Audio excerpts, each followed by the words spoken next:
If you've been trying to lose belly fat by doing 100 crunches a night, drinking some tea that promises to flush toxins, or avoiding carbs completely, I need you to stop because none of that is actually going to work, and I want to save you months of frustration and wasted effort chasing things that were never going to move the needle in the first place.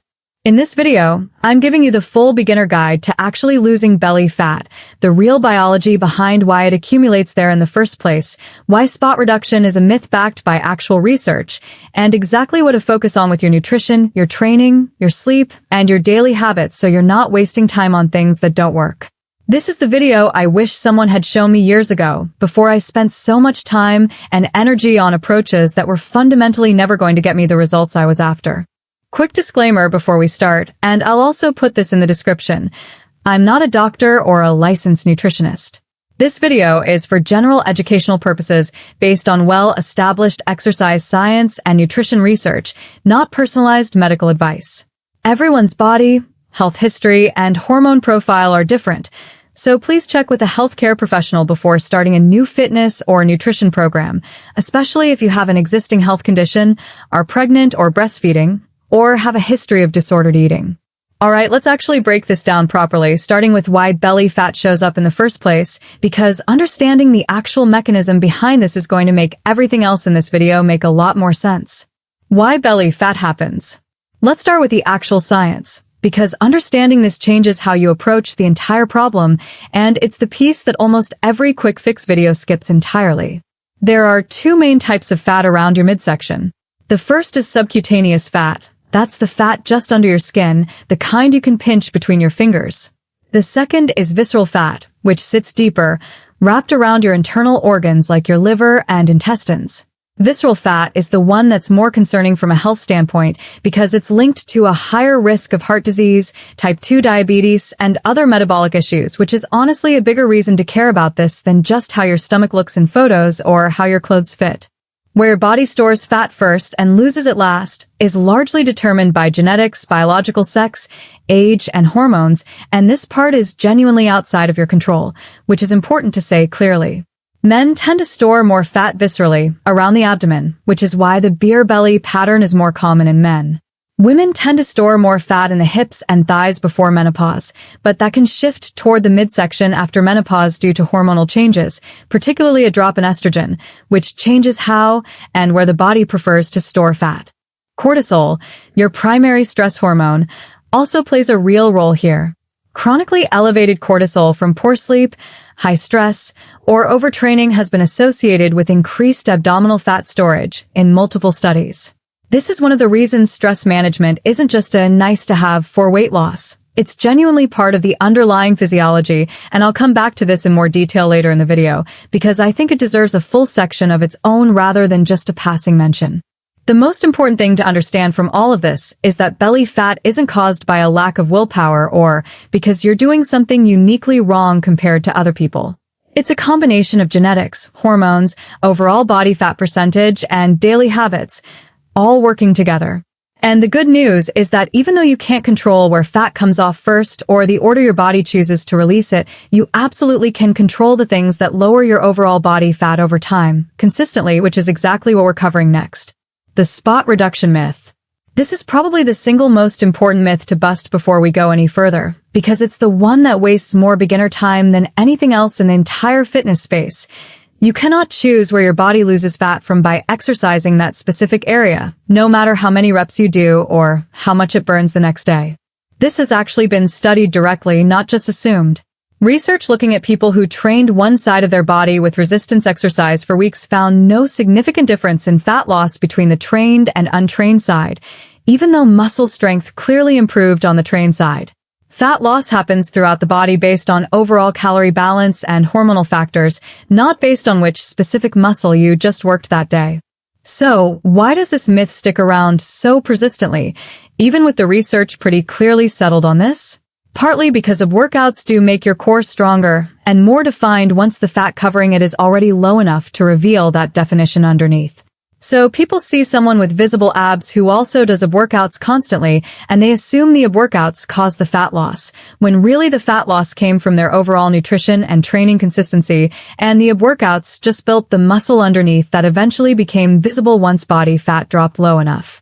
This means the real path to a flatter stomach is reducing your overall body fat percentage through nutrition and full body training, not doing isolated core exercises for hours, hoping the fat around your midsection disappears first ahead of everywhere else.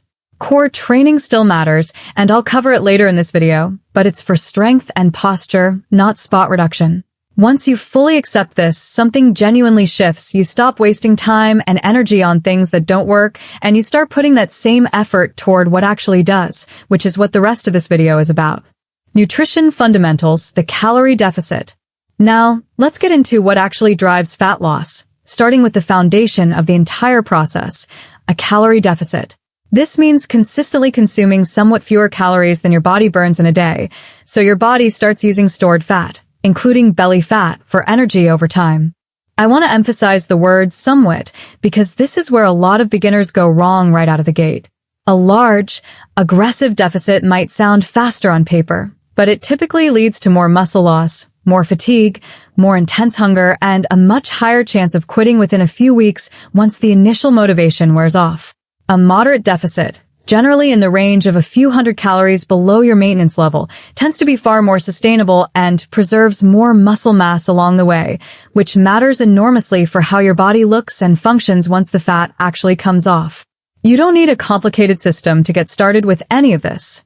A simple starting point is estimating your maintenance calories using an online calculator based on your age, sex, weight, height, and activity level, then eating a bit below that number consistently, day after day. From there, you adjust based on how your weight trends over 2 to 3 weeks, not based on any single day, because daily weight naturally fluctuates due to water retention, sodium intake, hormones, and digestion, and reacting to daily numbers just leads to unnecessary stress. Tracking your food for a few weeks, even loosely, tends to be one of the most useful tools for beginners specifically because most people significantly underestimate how much they're actually eating, sometimes by a surprising margin. This doesn't mean you need to track forever. Plenty of people transition to a more intuitive approach once they've built a solid sense of portions over time, but in the beginning, some form of awareness, whether that's an app, a journal, or even just photographing your meals, makes a real, measurable difference in actually achieving a consistent deficit instead of just guessing and hoping for the best. Protein and fiber, your two best tools. Within that calorie deficit, two nutrients make an enormous difference in how sustainable this whole process feels. Protein and fiber. Protein helps preserve muscle mass while you're in a calorie deficit, which matters because muscle is partly what keeps your metabolism higher and your body looking toned once the fat comes off.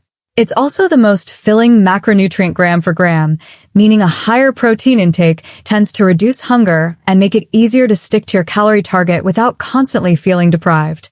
Good sources include chicken, turkey, fish, eggs, Greek yogurt, cottage cheese, tofu, lentils, and beans.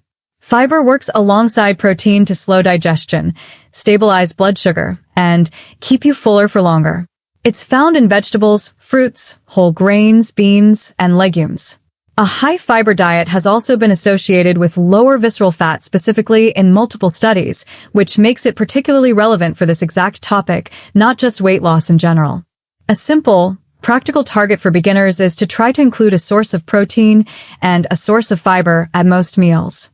You don't need to hit an exact number down to the gram, especially early on. The goal is just building the habit of prioritizing these two things on your plate before worrying about anything else. In practice, this often naturally displaces a lot of the lower fiber, lower protein processed foods that tend to be easy to overeat without you having to think about restriction at all, because you simply have less room left on the plate and less appetite left over for those foods once protein and fiber are already accounted for. If you're not sure where to start, a genuinely simple approach is looking at your current plate and asking two questions. Is there a clear protein source here? And is there a vegetable, fruit, or whole grain providing fiber here? If the answer to either is no, that's usually the easiest, lowest effort adjustment to make first, before overhauling anything else about how you're eating. Foods that help and foods to moderate. I want to be really clear here.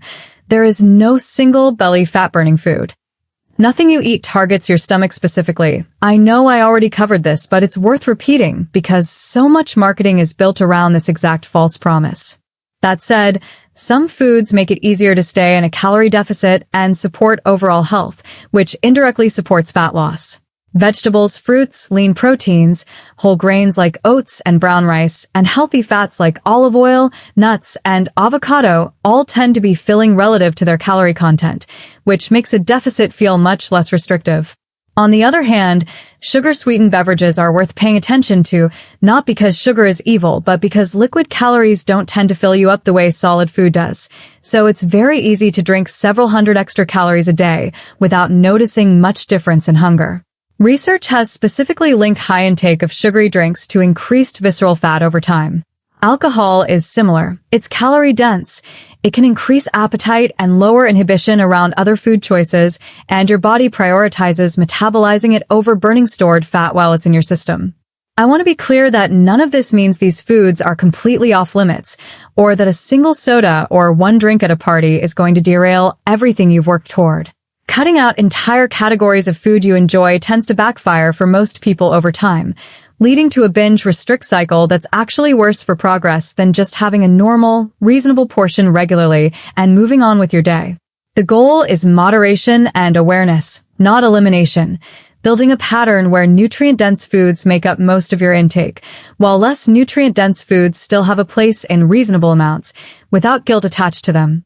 I'd also add that reading a nutrition label isn't about finding foods to fear. It's about building a general sense of what's calorie-dense versus what's filling relative to its calories, so you can make informed choices without needing to memorize an exact number for every single food you encounter. Over time, this becomes second nature, and you stop needing to think about it as consciously as you do when you're just starting out. Strength training, the most underrated tool. If I had to pick the single most underrated tool for losing belly fat specifically, it would be strength training, and here's exactly why. Because I don't think enough beginner content actually explains the mechanism behind this. When you're in a calorie deficit, your body is at risk of losing both fat and muscle simultaneously. Strength training signals to your body that the muscle you have is still needed and being actively used, which helps preserve it while you lose weight. So more of the weight you lose ends up being fat rather than muscle. This matters enormously for how your body actually looks at the end of this entire process. Someone who loses 20 pounds through diet alone often looks quite different from someone who loses the same 20 pounds while strength training consistently, even at the exact same body weight, purely because of how much muscle each person managed to retain along the way. Strength training also raises your metabolism slightly over time by increasing muscle mass, since muscle burns more calories at rest than fat tissue does, even while you're just sitting still. It's a modest effect per pound of muscle on its own, but it compounds and adds up meaningfully over months and years of consistent training, which is part of why people who've trained for years often find it easier to maintain their weight than people who haven't. For a beginner, you don't need a complicated program to get started, and I'd actually encourage you to avoid overcomplicating this. Focus on compound movements that work multiple muscle groups at once. Squats, deadlifts, push-ups, rows, and overhead presses are a great foundation to build everything else around. 3 to 4 sessions a week, working each major muscle group across the week, is a solid starting point for most beginners. You can absolutely start with bodyweight exercises or light dumbbells if you're new to this entirely. The goal early on is building the habit and learning proper form, not lifting heavy right away or trying to keep up with anyone else in the gym. Cardio, walking, and daily movement. Cardio has a place here too, but I want to reframe how most beginners think about it because I think it's often either overvalued or completely ignored, with not much middle ground.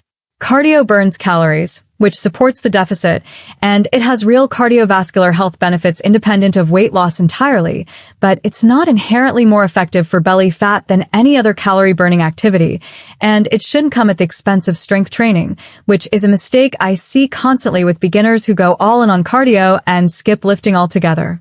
The most underrated form of cardio for most beginners isn't intense sessions at the gym. It's daily walking, sometimes referred to as NEAT, or non-exercise activity thermogenesis. This is all the movement you do outside of dedicated workouts. Walking, taking stairs instead of the elevator, standing instead of sitting, general daily activity throughout your day. For a lot of people, especially those with desk jobs who sit for most of the day, increasing daily steps has a bigger overall impact on total calories burned than an extra 30 minutes at the gym, simply because it happens every single day consistently and adds up continuously in the background without requiring extra motivation or scheduling. A reasonable starting target for a lot of beginners is somewhere around 7,000 to 10,000 steps a day, adjusted based on your current activity level and what's genuinely realistic for your schedule and lifestyle. Beyond walking, adding 1 or 2 sessions of higher intensity cardio a week like cycling, running, or an interval-based workout can further support the deficit and improve cardiovascular fitness meaningfully, but this is something to layer on top of consistent walking and strength training, not something to prioritize instead of them. Core training for strength, not spot reduction. Now that we've established core training won't spot reduce belly fat, let's talk about why it's still worth doing, because it absolutely is, just for different reasons than most people think. A strong core improves your posture, supports your spine during other lifts like squats and deadlifts, and reduces your risk of lower back pain, which becomes increasingly relevant as you get more consistent with strength training overall. It also builds the muscle definition that becomes visible once your body fat percentage comes down through the nutrition and training approach we've already covered. For a beginner, I'd focus less on endless crunches and more on functional core exercises, planks, dead bugs, bird dogs, and rotational movements like cable wood choppers or Russian twists. 2 to 3 short sessions a week, 10 to 15 minutes each, is plenty to build a genuinely strong core without it becoming the main focus of your training, when your energy is better spent on the compound strength movements we covered earlier in the strength training chapter. One more thing worth mentioning here, a lot of your core is already being trained indirectly through compound lifts like squats and deadlifts, since your core has to stabilize your spine throughout those movements anyway. So think of dedicated core work as a smaller addition on top of an already solid foundation, not something you need to build your entire routine around from scratch. Sleep, stress, and cortisol.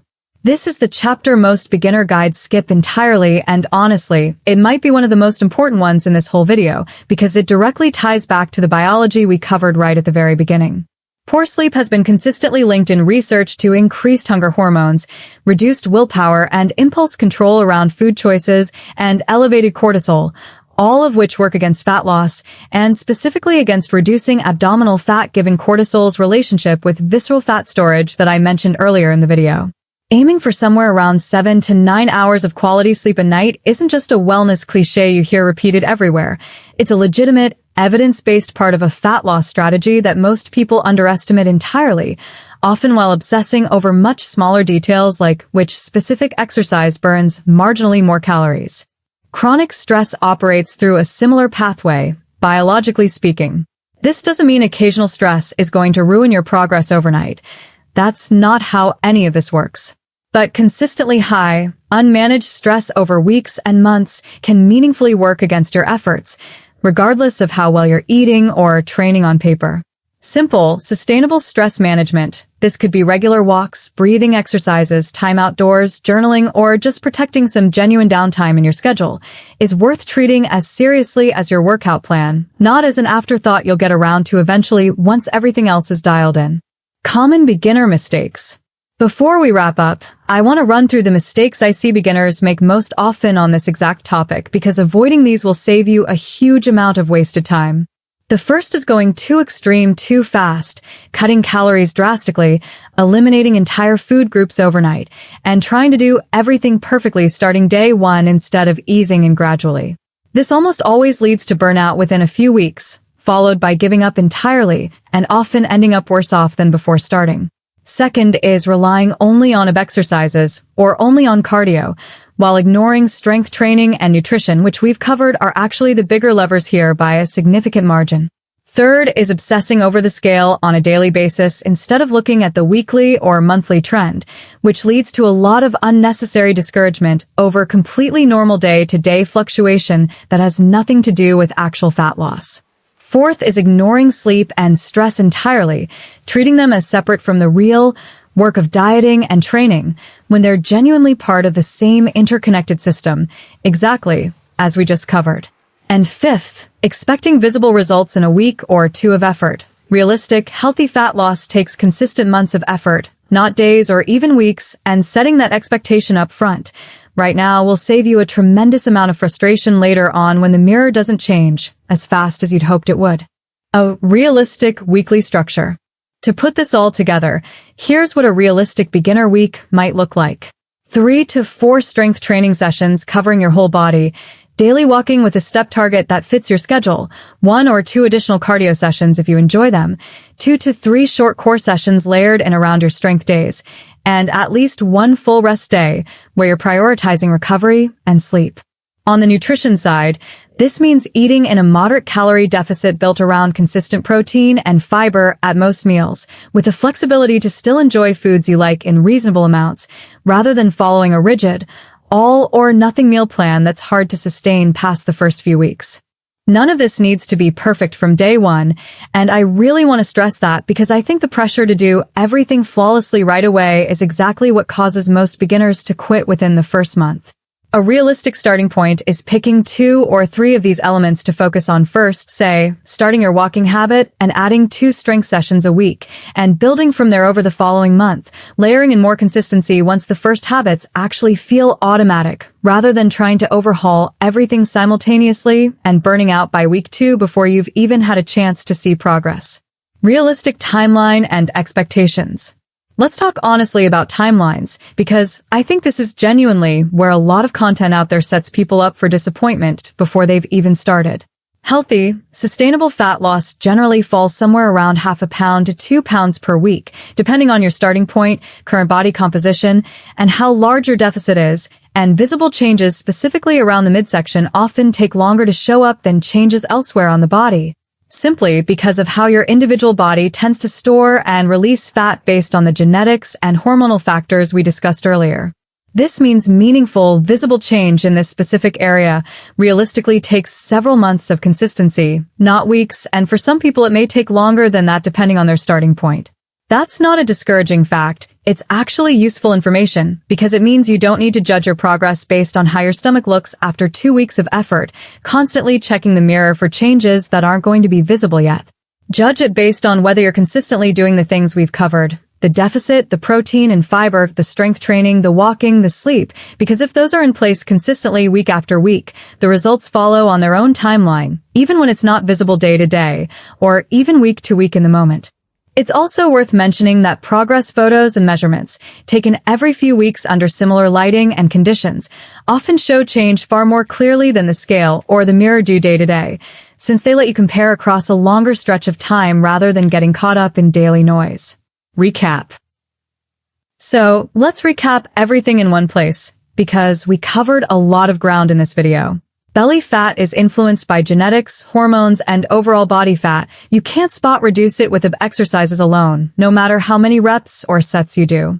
What actually works is a moderate, sustainable calorie deficit, built around enough protein and fiber to keep you full and satisfied rather than constantly hungry. Layer in consistent strength training to preserve muscle while you lose fat, daily walking, and some cardio to support the deficit without burning yourself out, core work for strength and posture rather than fat loss specifically, and real, genuine attention to sleep and stress, because they're part of the same physiological system driving this whole process, not separate from it or an afterthought. If you take one thing away from this video, let it be this: there's no shortcut, no single food, and no magic exercise that's going to do this for you overnight, no matter what any ad or product promises you. But the process itself is genuinely not complicated. It's just consistent, applied over enough time, and consistency is something you're fully capable of, especially now that you know exactly what to focus your energy and effort on instead of wasting it on things that were never going to work in the first place. If this helped clarify things for you, subscribe for more evidence-based fitness and nutrition content like this. Drop a comment with what you want covered next, maybe a full beginner workout plan with exact sets and reps, or a sample meal plan to go along with everything in this video. And give this video a like if it was useful to you. Thanks so much for watching all the way through, and I'll see you in the next one.